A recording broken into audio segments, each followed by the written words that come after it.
Hello everyone, my name is Anjani Kumar Khetan. I am based out of Bangalore, and in this week's video we will come back to the targeted improvements when it comes to the requirement for levies. So levies under IFRIC 21 we have already seen in last couple of videos what is the current guidance. Now what we will see that how the targeted improvements which are on the anvil, how they are going to impact the current guidance in IFRIC 21. So with that said, let us quickly just look at what is wrong with the current requirement. We have seen last 2 weeks video detailing what are the 6 issues addressed by IFRIC 21. But what is wrong? Clearly, you will be able to relate that what is the issue. The issue is that as the requirements stand today before the amendment, in some cases levies are charged if the entity take 2 or more specific actions. But the problem is, in such circumstances, the way IFRIC 21 guidance today is, it requires the entity to recognize the liability only when it takes the last of those actions. So if you have 2 actions or multiple actions, let's say 3 or 4 actions, the way the current guidance in IFRIC 21 is that you will recognize the levy only at the end of the or when the last action happens, not prior to that. So if you have multiple actions which lead to the levy, the current guidance requires you to recognize the liability for the levy only when you meet the last of those conditions. Now, if you have not gone through the prior videos, I am giving you here the QR code link of the previous video series, which deals with the current guidance in IFRIC 21. To better appreciate what are we talking here in the amendments, it is very important that you understand what are the current requirements. Then only you will be able to better appreciate what the changes are and why those changes improve the accounting. So let us see this.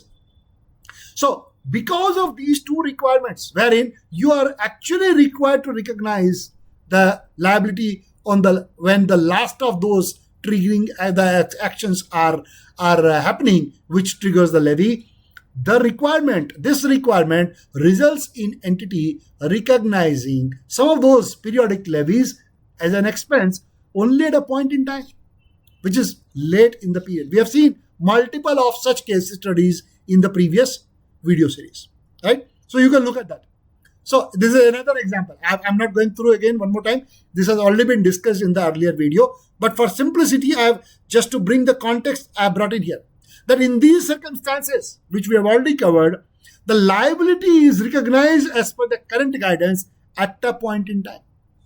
So therefore, late in the day, you are recognizing in full only at a later point in time. So this is something which have been questioned by various stakeholders. Why so late? Therefore, the way the guidance currently is, this guidance has invited criticism from various stakeholders, and these stakeholders, they have raised concerns about the usefulness of the information provided under the current requirements under IFRIC 21. And therefore, to address these concerns, the proposed amendments have been initiated. So why the proposed amendments? Basically to address these concerns. The stakeholders were dissatisfied with the way the current IFRIC 21 guidance is and how that IFRIC 21 currently interprets the requirement of present obligation. And we have already seen in the first couple of videos in this series the 3 tests which are introduced by the proposed amendment, and we will actually make use of the same requirement now in the rest of the discussion for the changes which are proposed for levies as well. We will see that. So net, if you look at what is the trigger, what caused the standard setters to look for the amendments to the guidance related to IFRIC, is because of the concerns raised by various stakeholders. So how the proposed amendments seek to address these concerns, let us see next in our discussion. So how the issue is sought to be addressed? The concerns raised by the stakeholders, how it is sought to be addressed by the proposed amendments. Let's see this.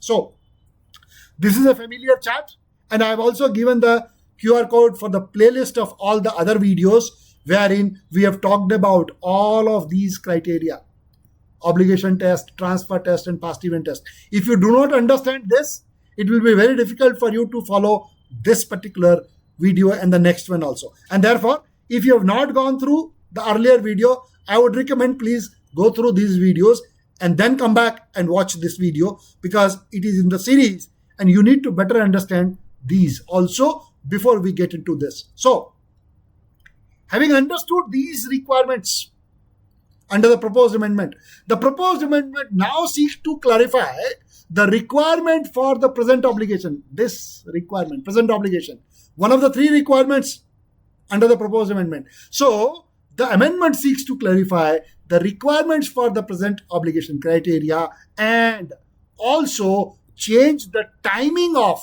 the recognition of some of the provisions, more specifically for the levies. We have seen that in case of levies, when you have levies triggered by multiple events, what is happening? You are actually delaying the recognition of the liability as per the current guidance in IFRIC 21.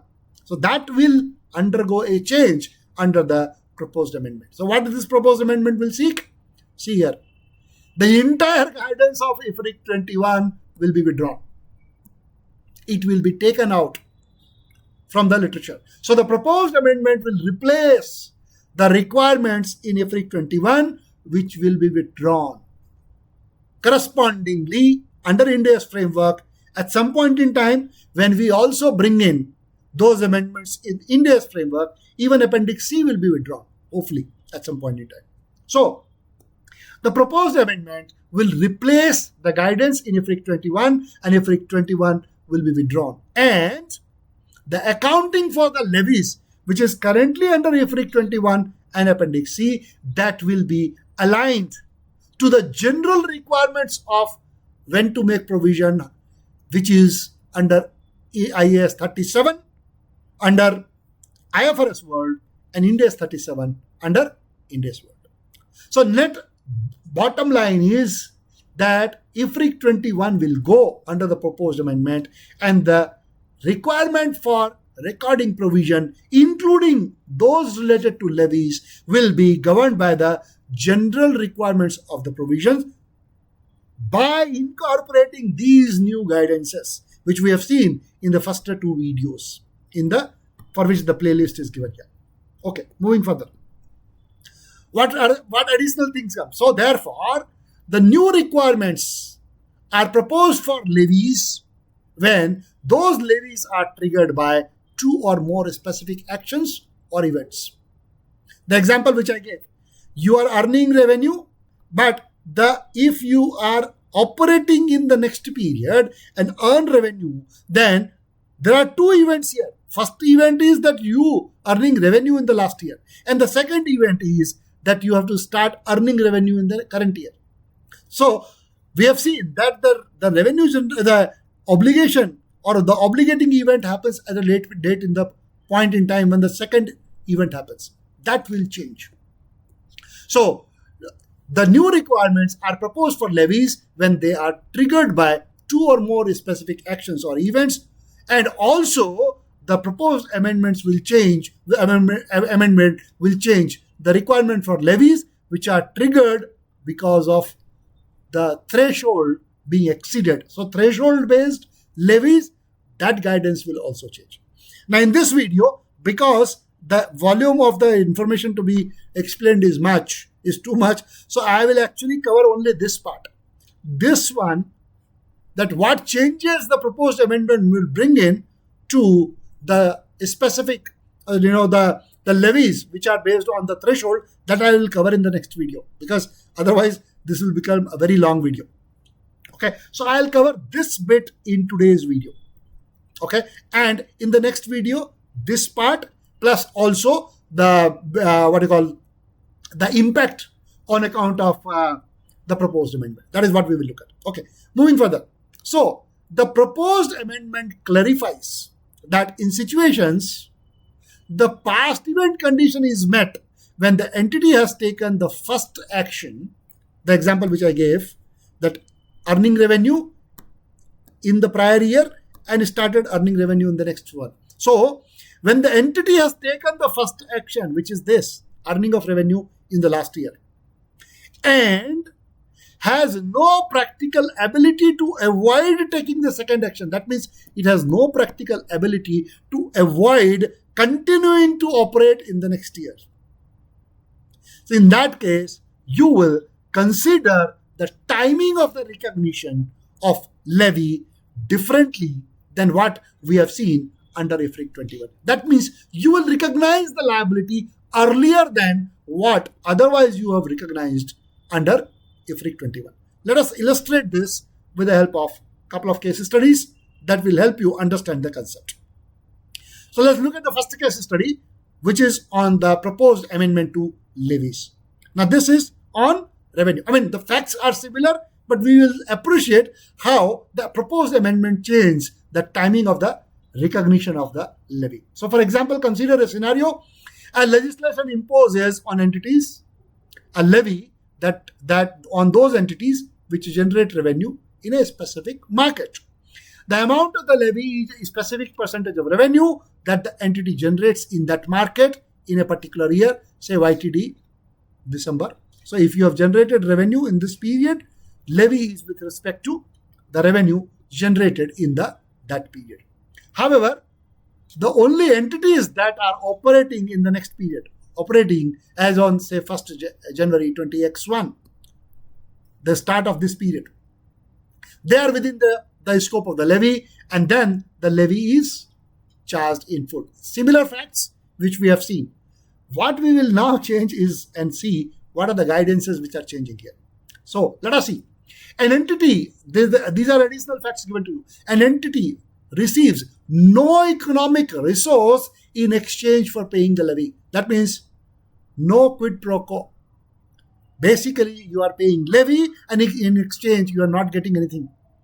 Right? That is another point which we have seen. Transfer of resources is not equal to exchange. That is what this will tell you. An entity's reporting period for this, let us say, ends on 30th of June 20X0. So that means 6 months. If the calendar year is the financial year, let us say 30th June is the end of the half-yearly period. And the entity has generated revenue in the market throughout the 6-month period ending June 20X0. That means in the 6-month period, entity has generated revenue. Let's see this. Let me clear this, what it says.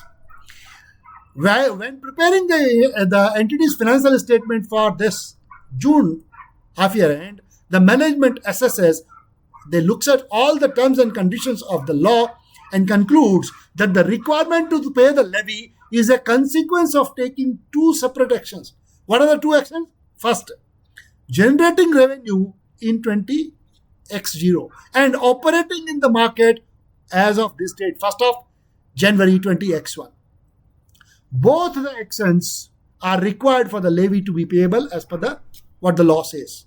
And the entity has no practical ability to avoid paying the levy if it takes both the actions. This is how the management has concluded the terms and conditions of the law. Last one, the entity, in fact, the management concludes that the entity has no practical ability to avoid taking the second action. That therefore means that on 1st of January 20X1, it will operate as the going concern. There is no practical option available to the entity that it will not be operating. So no practical ability to avoid the second option or action, because the economic consequence of the entity of exiting the market before 20X1 would be significantly more worse than cost of paying the levy. Therefore, here in this case, the second action is likely to happen. The entity has no practical ability to avoid taking the second action. So the question here is, in the proposed amendment setup, not under IFRIC 21, after the amendment has come into picture, should you record any liability for 30th June 20X0? let us see this, how this need to be analyzed under the proposed amendment. And I will use those three concepts which we have discussed in the initial discussion in our earlier part of the video series. So again, for simplicity, I have brought forward this and I've given you the QR code for the playlist. If you have not gone through this playlist, you will not be able to appreciate and understand what we are talking here. So if you have not gone through, please go through this playlist, understand that requirement, and then come back and look at this. But still, for simplicity, I have given the flow chart what we have discussed under the earlier videos, and that will help us to understand the requirement. Now, given this fact pattern, now we will see whether this present obligation criteria is met. And if for this criteria to met, as we have seen in the earlier videos, all these criteria should be yes, yes, yes. So, in this present context, let us see the obligation test. So, the obligation in this case is the legislation imposes a responsibility on the entity if it takes two separate actions: generating revenue in this year and operating in the market at the beginning of the next year. The entity owes this responsibility to the government, which acts on behalf of the society at large. And entity has no practical ability to avoid discharging this responsibility if it takes both the actions. And we have seen the management has concluded the second action cannot be avoided. No practical ability to avoid the second action. Therefore, in this case, the way the obligation test is, this test is met given the facts in the case study. What about the transfer test? Look at this on the right hand side. Now, transfer test, we have seen in this video series as well. The entity's obligation to pay a levy is without receiving an economic resource in lieu of that. So no exchange of resources is happening. You pay the levy and you are not receiving anything in return. And therefore, in this case, it is not an exchange. It is actually a transfer. So transfer test is also met. What about the past event test? Let's look at it. So here, the entity is required to pay the levy if it takes those two separate actions, which we already discussed. What happens on 30th of June, on this date, at the half year end? At 30th of June, entity has taken first of the action. It has started generating revenue. So it has taken the first action and has no practical ability, which the management have already concluded, to avoid taking the second action. That means they will be in operation on 1st of January 20X1. That evaluation the management has already done. So the second activity or the second action, the entity has no practical ability to avoid. And the entity, let me clear this, the entity generates revenue throughout the 6-month period ending June of 20X0. Consequently, the past event condition is also met and resulting present obligation therefore will accumulate over time. Therefore, as at 30th of June 20X0, entity has a present obligation because of the facts given in this to pay the levy, which is attributable to revenue which it has generated. So to the extent of revenue it has generated over the 6-month period ending June 20X0, it has a present obligation. Therefore, even the past event test is met.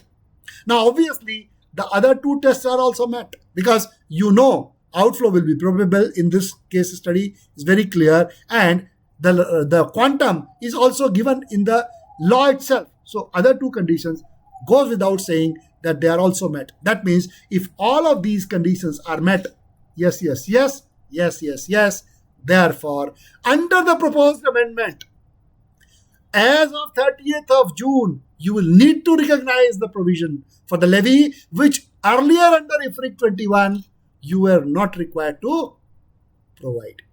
So the impact is here, you will now be required to record the liability for the levy earlier than what you would have done under IFRIC 21.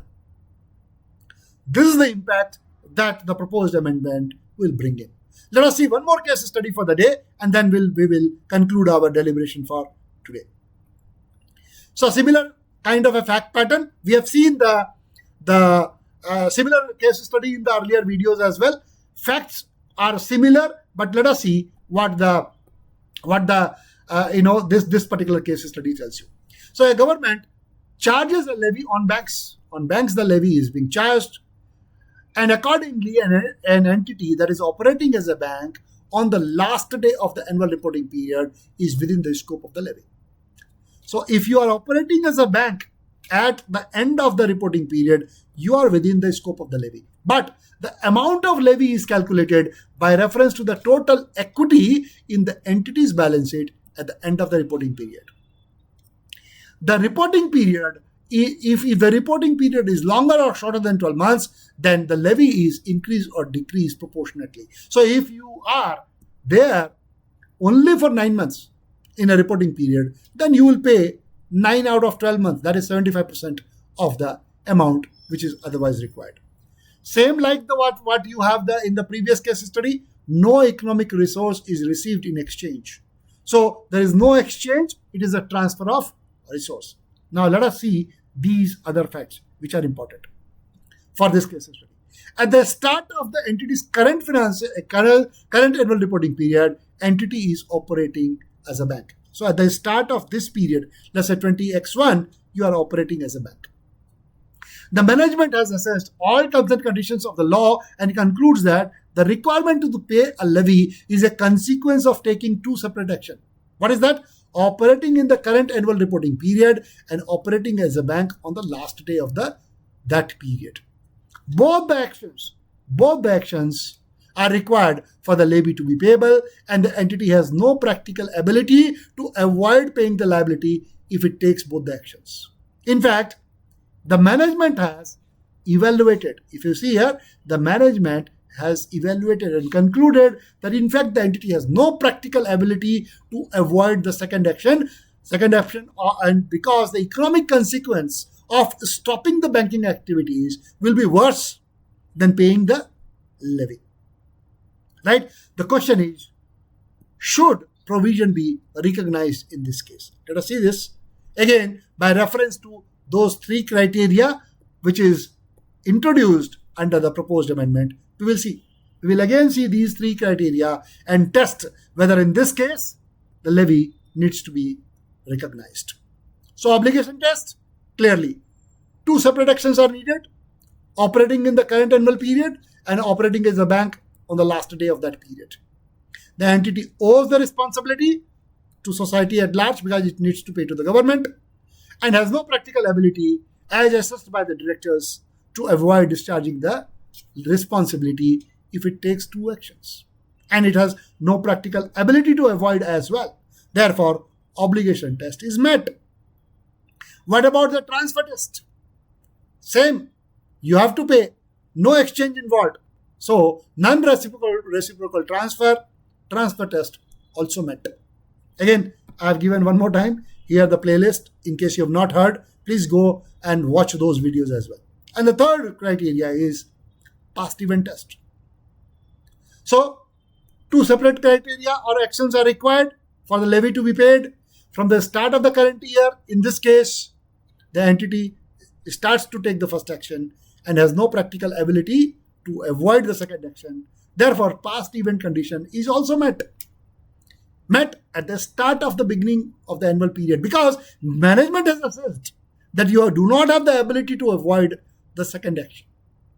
Since the extent of the entity's obligation depends on the length of the annual reporting period, the present obligation will accumulate over the annual period. That means here it will be over a period of time. You will start recognizing the levy on the liability. Therefore, considering that here also all these three conditions are met, of course these two are met, and therefore a provision will be recognized, which will be recognized as of June, equal to the best estimate of the levy which is expected to be charged for the reporting period. That's the way you have to look at the guidance under the proposed amendment. Now, as I told you, we are still left with what are the changes which the proposed amendment brings in to threshold-based levies and the impact of the proposed amendment on the companies. Okay, this is something which we will be covering in the next video. The series will continue. If you go to page number or slide number 6, let me quickly go to there. If you look at the slide number 6, as I mentioned there, let me just take it to you there.